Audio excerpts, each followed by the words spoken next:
Assalamualaikum and hey everyone. My name is Muhammad Nadif Nidal from group Ezconsult. So today we will be seeing on how we will be using our app prototype. Okay, so to all new users out there, you all should start by pressing the sign up button where you can input in your username and your password, and then you'll be able to create an account. So once you've created an account, you'll be able to log in and see the home page of our app prototype. So to begin with, we will be start with pressing the book consultation button.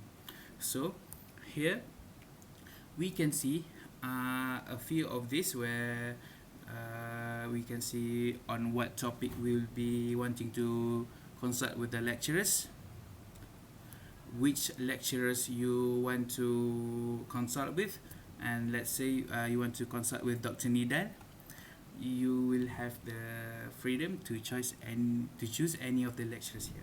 So let's say I want to book a consultation with a lecturer on the 30th March. So we can see here,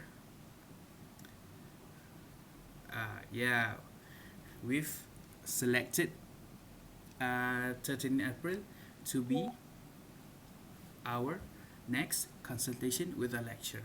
So moving on, we can select the dates, the time which we want to consult with the lecturer. Let's say I'm free on 2 p.m. so I'll be selecting 2. So let's say if you're busy or you're simply far away from the university, you can select online session where you and the lecturer can meet and consult.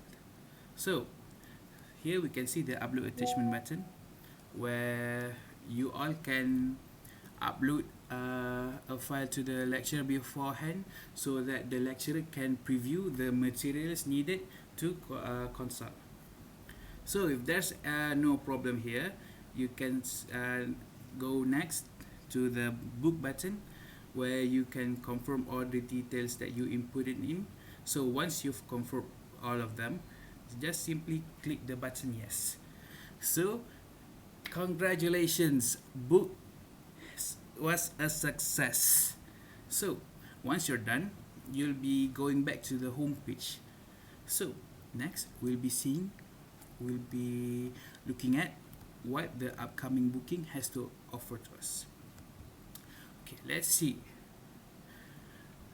Here are all the bookings that you've made.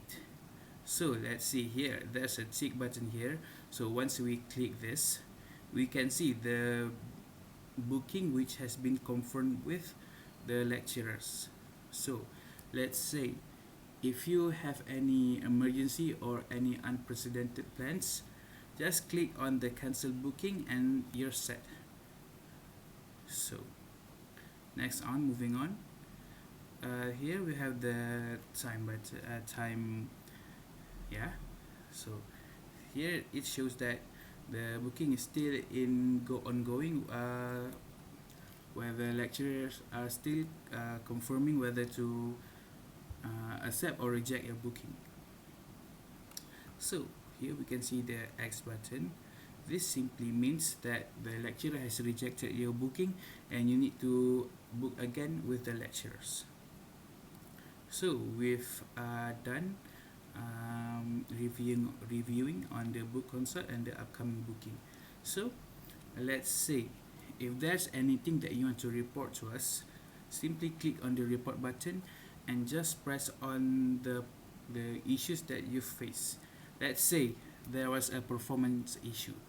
Just click on the performance issue and describe to us what the problem that you face, and we'll be able to review the issue you faced. Moving on to the calendar button. Here you can see all the booking that you've made. So here we can see on the 15th March all the details on the bookings that you have made. So moving on to the next button, which is booking history. Here you can see all the previous consultation with the lectures that you've made. So here are the previous details on which topic, lectures, or the place that has been set before. And if there's anything that you want to review, you want to leave a note with in, just type in here a few notes on the consultation. Okay, so we've practically finished such reviewing all the buttons here, but here you can see the profile button where you can review all the details about yourself. So if there's let's say the lecturer has approved your booking, the notification button here will show you that your booking has been approved. But let's say the booking you've made with the lecturer was cancelled, then here the notification button will show you on the booking consultation that has been cancelled. Okay, so that's all we have to offer from our app prototype. If there's nothing else to do, just simply click on the logout button, and yeah, that's it. So that is all from us. Thank you.